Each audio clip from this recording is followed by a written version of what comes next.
கர்த்தருடைய பரிசுத்த நாமத்துக்கு ஸ்தோத்திரம் உண்டாவதாக.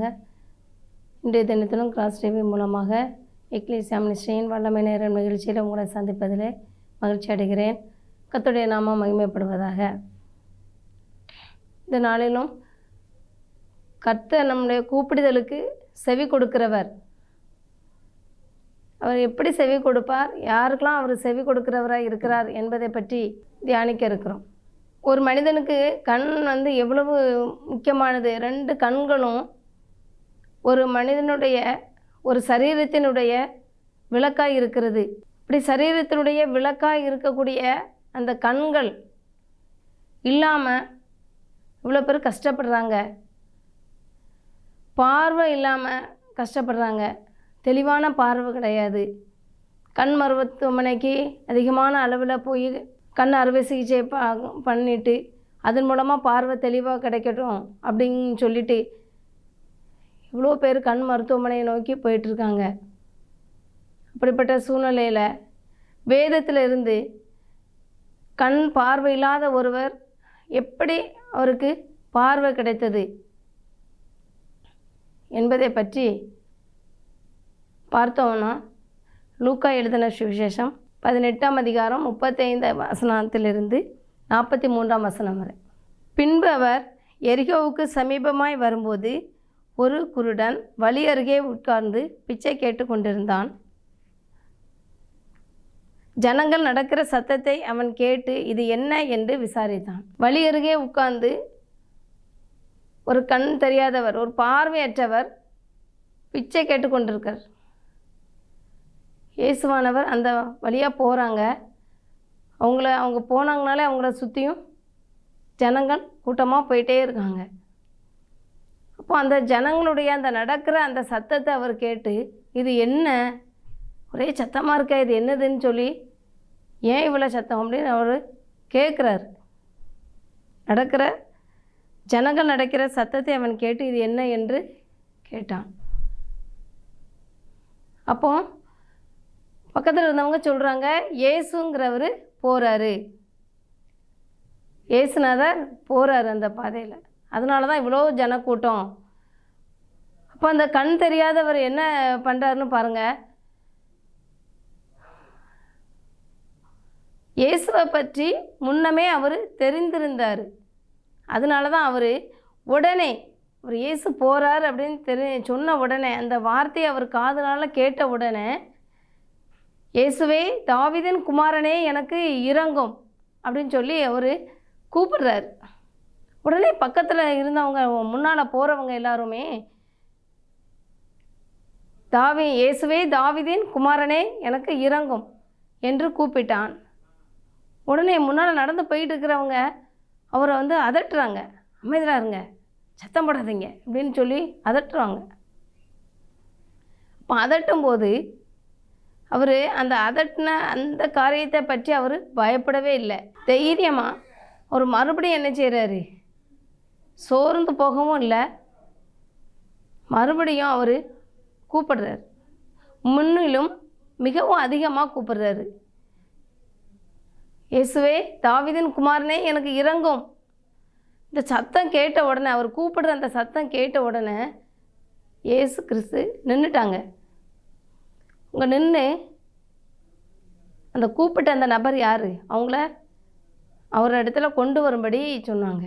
அதே மாதிரி அவரை கூட்டிகிட்டு வராங்க பக்கத்தில். உடனே இயேசுவானவர் கேட்காங்க, உனக்கு நான் என்ன செய்யணும்னு இருக்க? உடனே அவர் சொல்கிறாரு, ஆண்டவரே நான் பார்வை அடைய வேண்டும். வேறு எதுவுமே அவர் கேட்கல. ஆண்டவரே நான் பார்வை அடைய வேண்டும். உடனே நீ பார்வை அடைவாயாக அப்படின்னு அவருக்கு இயேசு கிறிஸ்து பார்வையை கொடுக்குறாங்க, கண்களை திறக்கிறாங்க. அவர் பார்வை அடைந்து அவரை துதிக்கிறார், மகிமைப்படுத்துகிறார். மகிமைப்படுத்தி அவருக்கு பின்னாலேயே, இயேசு கிறிஸ்துவுக்கு பின்னாலேயே போகிறார், பின் சென்றார். 43ஆம் வசனத்தில் பார்த்தோன்னா, உடனே அவன் பார்வை அடைந்து தேவனை மகிமைப்படுத்தி கொண்டே அவருக்கு பின் சென்றான். 42ஆம் வசனத்தில் பார்த்தோன்னா, இயேசு அவனை நோக்கி நீ பார்வை அடைவாயாக, உன் விசுவாசம் உன்னை ரட்சித்தது என்றார். விசுவாசம் இருந்ததுனால தான் அவர் இயேசு கிறிஸ்துக்கிட்ட இருந்து அற்புத சுகத்தை, பார்வையை பெற்றுக்கொள்ள முடிந்தது. விசுவாசம் இல்லாமல் தேவனுக்கு பிரியமாக இருப்பது கூடாத காரியம். விசுவாசமாக இருந்தால் நம்ம ஜபத்தில் எவையெல்லாம் கேட்டுக்கொள்கிறோமோ அவை எல்லாமே நம்ம பெற்றுக்கொள்வோம். விசுவாசத்தோடு கேட்கிற எவனும் பெற்றுக்கொள்கிறான். இந்த பார்வை இல்லாத இந்த நபர், இந்த மனிதர் விசுவாசத்தோடு இயேசு கிறிஸ்து வருகிறார், அந்த பாதையில் வாராங்க அப்படின்னு கேட்ட உடனேயே அவர் ஏன் அவ்வளோ வேகமாக கூப்பிட்டாரு? அதட்டுறாங்க, சோறு வருது, தடை வருது, இந்த சூழ்நிலைகள் அவருக்கு சாதகம் இல்லாத ஒரு நிலை இருக்குது. ஆனாலும் அவர் மிகவும் சத்தமாக கூப்பிடுறாரு. தன்னுடைய கூப்பிடுற அந்த காரியத்தை அவர் நிறுத்தலை, பயப்படலை. ஏன்னா முதலாவது அவர் இயேசு யார் என்பதை அவர் அறிந்திருந்தார். ஆண்டவராகிய இயேசு கிறிஸ்து அவரும் நம்மை அறிந்திருக்கிறவர். சங்கீதம் 91 அதிகாரம் 14ஆம் வசனத்தில், அவன் என்னிடத்தில் வாஞ்சியாய் இருக்கிறபடியால் நான் அவனை விடுவிப்பேன், என் நாமத்தை அவன் அறிந்திருக்கிறபடியால் அவனை உயர்ந்த அடைக்கலத்தில் வைப்பேன். இயேசு கிறிஸ்துவுடைய நாமத்தை அறிந்திருந்தார். அது மட்டும் இல்லை, ஏசாயா 55ஆம் அதிகாரம் 6ஆம் வசனத்தில் பார்த்தோன்னா, அவரை கண்டடையத்தக்க சமயத்தில் நம்ம என்ன செய்யணும்? அவரை தேடணும். அவர் சமீபமாக இருக்கையில் அவரை நோக்கி நம்ம கூப்பிடணும். அவர் பக்கத்தில் வந்துட்டார், அவரை நோக்கி நம்ம கூப்பிடணும். கூப்பிடும்போது நம்முடைய கூப்பிடுதுன்னு சத்தம் அவர் காதுகளில் துணிக்கும். இப்போ யார் என்னை கூப்பிட்டா அப்படின்னு சொல்லி அவரை நிற்க வைக்கும். அவர் நின்று நம்மளை விசாரிப்பார். அவர் விசாரிக்கிற தேவன். நம்முடைய கருவை அவருடைய கண்கள் கண்டது. ஹல்லேலூயா. தாயின் கருவிலே உருவாகும் முன்னே நான் உன்னை தெரிந்து கொண்டேன். கர்த்தர் நம்மை தெரிந்து கொண்டார். இப்போ கிடையாது. நம்ம எப்போ நம்முடைய தாயினுடைய கருவிலே உருவானமோ அப்பமே ஆண்டவர் நம்மளை தெரிந்து கொண்டார். ஒவ்வொரு அவயவங்களும் உருவேற்படும் நாள் முதற்கொண்டு அவருடைய புத்தகத்தில் எழுதப்பட்டிருக்கு. அப்போ அந்த ஒவ்வொரு அவயவங்களும் அவருக்கு பிரியமானபடி செயல்படுகிறதா? நாம் செயல்படுத்துகிறோமா? ஏன்னா நம்முடைய சரீரத்துக்கு விளக்கு கண்ணு தான். அந்த விளக்கு வெளிச்சமாக இருந்தால் தான் அந்த சரீரம் முழுவதும் வெளிச்சமாக இருக்கும், பரிசுத்தமாக இருக்கும். நம்முடைய சரீரத்தில் உள்ள அவயவங்கள் அவரால் உருவாக்கப்பட்டது, அவருடைய புத்தகத்தில் எழுதப்பட்டிருக்கு. அப்படிப்பட்ட அவயங்களை நம்ம பரிசுத்தமாக பார்த்துக்கிறோமா? இந்த நாட்களில் பார்த்தோன்னா கண்கள் எவ்வளோ தூரம் கண்கள் மூலமாக பாவம் பெருகி இருக்குது. செல்ஃபோன் எல்லார் கையிலையும் இருக்குது. செல்ஃபோன் இல்லாத நபரே கிடையாது. சிறு பிள்ளைகளிலிருந்து பெரிய ஆட்கள் வர எல்லார் கையிலையும் செல்ஃபோன். ஆனால் அந்த செல்ஃபோன் நல்ல காரியத்துக்கும் பயன்படுது, தீமையான காரியங்களுக்கும் பயன்பட்டுக்கிட்டு இருக்குது. இப்போ நன்மையை மட்டும் நம்ம தெரிந்து கொள்ளணும் அப்படின்னா நமக்கு கர்த்தருடைய கிருபை நம்ம கூட இருக்கணும். அந்த ஆவிக்குரிய கண்கள் திறக்கப்பட்டதாக இருக்கணும். ஆவிக்குரிய கண்கள் திறக்கப்பட்டிருக்கும்போது தான் நம்ம தேவனுக்கேற்ற காரியங்களை செய்ய முடியும். சிறு பிள்ளைகள் செல்ஃபோனில் தன்னுடைய கண்கள் மூலமாக எவ்வளோ காரியங்களை பார்க்குறாங்க, எவ்வளோ கேம் விளையாடுறாங்க, எவ்வளோ வேதனைக்குரியான காரியம்.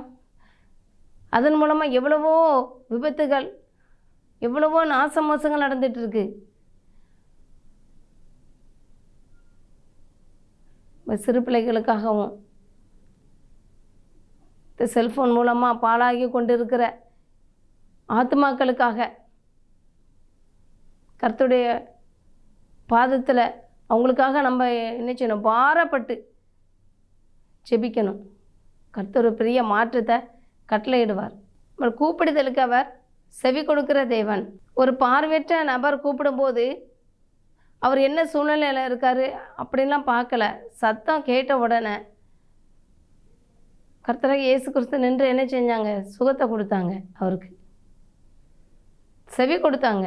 கூப்பிடுதலின் சத்தத்தை கேட்கிறவர். சங்கீதம் 3ஆம் அதிகாரம் 4ஆம் வசனத்தில் தாவீது சொல்கிறாரு, நான் கர்த்தரை நோக்கி சத்தமிட்டு கூப்பிட்டேன், அவர் தமது பரிசுத்த பர்வதத்திலிருந்து எனக்கு செவி கொடுத்தார். நம்ம எந்த சூழ்நிலையில் இருந்தாலும் சரி, அவரை நோக்கி கூப்பிடும்போது உண்மையாய் தம்மை நோக்கி கூப்பிடுகிற யாவருக்கும் கர்த்தர் சமீபமாக இருக்கிறார். சமீபமாக இருந்து நம்முடைய கூப்பிடுதலுக்கு செவி கொடுத்து நம்முடைய விண்ணப்பங்களுக்கும் வேண்டுதல்களுக்கும் ஆம் என்றும் ஆமேன் என்றும் பதில் கொடுக்கிறார். கர்த்தருடைய நாமத்திற்கு ஸ்தோத்திரம் உண்டாவதாக. சங்கீதத்தில் 119 அதிகாரம் 18 வசனத்தில் சங்கீதக்காரன் இப்படியா சொல்கிறாரு, கர்த்தாவே உம்முடைய வேதத்தில் உள்ள அதிசயங்களை பார்க்கும்படி என் கண்களை திறந்தருளும். நம்முடைய கண்கள் உலக பிரகாரமான காரியங்களே அல்ல, ஆவிக்குரிய ஜீவியத்தில் இருக்கிற ஒவ்வொருவரும் ஆவிக்குரிய கண்களை ஒவ்வொரு நாளும் கர்த்தர் நமக்கு திறந்து அநேகருக்கு பிரயோஜனமாக வேத வார்த்தைகளை நம்ம வாசிக்கிறது மட்டுமல்ல, அதை தியானித்து ஆவிக்குரிய கண்களால் நம்ம வேதத்தை வாசிக்கும் பொழுது கர்த்தர் வேதத்தின் மகத்துவங்களை நமக்கு வெளிப்படுத்துவார். ரோமர் 5 அதிகாரம் 20 வசனத்தில் பாவம் பெருகின இடத்துல கிருபை பெருகுது. ரோமர் 6 அதிகாரம் 1 வசனத்தில் பார்த்தோன்னா பாவம் பெருகின இடத்துல கிருபை பெருகுறதுனால கிருபை பெருகுன்னு சொல்லிட்டு நினைச்சக்கூடாது, நம்ம நிர்விசாரமாக இருக்கக்கூடாது. நம்முடைய அவயவங்களை பரிசுத்தமாக கர்த்தருக்கு பிரியமான அவயவங்களாக பாதுகாத்து கொள்ள வேண்டியது நம்முடைய கடமை. ரோமர் 6 அதிகாரம் 13 வசனம், நீங்கள் உங்கள் அவயவங்களை நீதியின் ஆயுதங்களாக பாவத்திற்கு ஒப்புக்கொடாமல் உங்களை மரித்தோரிலிருந்து பிழைத்திருக்கிறவர்களாக தேவனுக்கு ஒப்பு கொடுத்து உங்கள் அவயவங்களை நீதிக்குரிய ஆயுதங்களாக தேவனுக்கு ஒப்பு கொடுங்கள். ஹல்லேலூயா. கர்த்தர் நம்முடைய அவயவங்களை சரீரத்தில் பரிசுத்தமாக காத்து கொள்ளும்படியான கிருபையை தந்து வழிநடத்தும்படியாய் ஜெபிப்போம். கர்த்தாவே ஸ்தோத்திரம். ஹல்லேலூயா. ஆமென். நன்றியோடு துதிக்கிறோம், யாமை ஸ்தோத்திரிக்கிறோம். எங்களுடைய கூப்பிடுதலுக்கு நீங்கள் செவி கொடுக்கிற தேவன், உண்மையாய் தம்மை நோக்கி கூப்பிடுகிற யாவருக்கும் கர்த்தர் சமீபமாய் இருந்து ஆமென்றும் ஆமேன் என்றும் பதில் தருகிற தேவனாய் இருக்கிறபடியால் உம்மை நன்றியோடு துதிக்கிறோம், ஸ்தோத்திரிக்கிறோம். ஆண்டவரே, எங்களுடைய கருவை உம்முடைய கண்கள் கண்டது என்று பார்க்கிறோம். எங்களுடைய அவயவங்கள் ஒவ்வொன்றும் உருவேற்படும் நாள் முதற்கொண்டு உங்கள் புத்தகத்தில் நீங்கள் எழுதி வைத்திருக்கீங்க ஆண்டவரே. ஸ்தோத்திரம்ப்பா. அந்த அவயவங்களை நீதியின் ஆயுதங்களாக நாங்கள் ஆண்டவரே பாதுகாத்து கொள்ள பயன்படுத்த என் தேவன் கிருபை தரும்படியாக ஜெபிக்கிறோம். இதை பார்த்து கொண்டிருக்கிற ஒவ்வொரு குடும்பத்திலும் உள்ள ஒவ்வொரு பிள்ளைகளுக்காக ஜெபிக்கிறோம். தேவன் ஆண்டவரே, கண்களை பரிசுத்தமாக பாதுகாத்து கொள்ள தேவையில்லாத காரியங்களை ஆண்டவரே செல்ஃபோன் மூலமாக பார்த்து தங்களுடைய நாட்களை வீணாக்காத படிக்கு கர்த்தாவே உம்முடைய வேதத்தில் உள்ள அதிசயங்களை பார்க்கும்படியாக அவர்களை கண்களை திறக்கும்படியாக ஜெபிக்கிறோம். பரிசுத்த தேவன் தாமே ஆண்டவரே உம்முடைய ஆளுகைக்குள்ள பிள்ளைகளை மூடி மறைப்பீராக என்று ஜெபிக்கிறோம். சத்ருவின் கண்களுக்கு விலக்கி பாதுகாத்து கொள்ளும்படியாக ஜெபிக்கிறோம். ஆண்டவரே பாமை நன்றியோடு துதிக்கிறோமே, ஸ்தோத்திரிக்கிறோம். உண்மையாக நாங்கள் உம்மை நோக்கி கூப்பிட்டு உம்மிடத்திலிருந்து கிருபைகளையும் இரக்கங்களையும் பெற்றுக்கொள்ள அனுக்கிரகம் பாராட்டும்படியாக ஜெபிக்கிறோம். நன்றி பரிசுத்த ஆவியானவரே, மை துதிக்கிறோம், ஸ்தோத்திரிக்கிறோம். எல்லா துதி கனமகிமை உமக்கு ஒருவருக்கே செலுத்துகிறோம். எல்லா துதி கனமகிமைக்கே செலுத்துகிறோம். இயேசுவின் நாமத்தின் பிதாவே, ஆமென். அல்லேலூயா.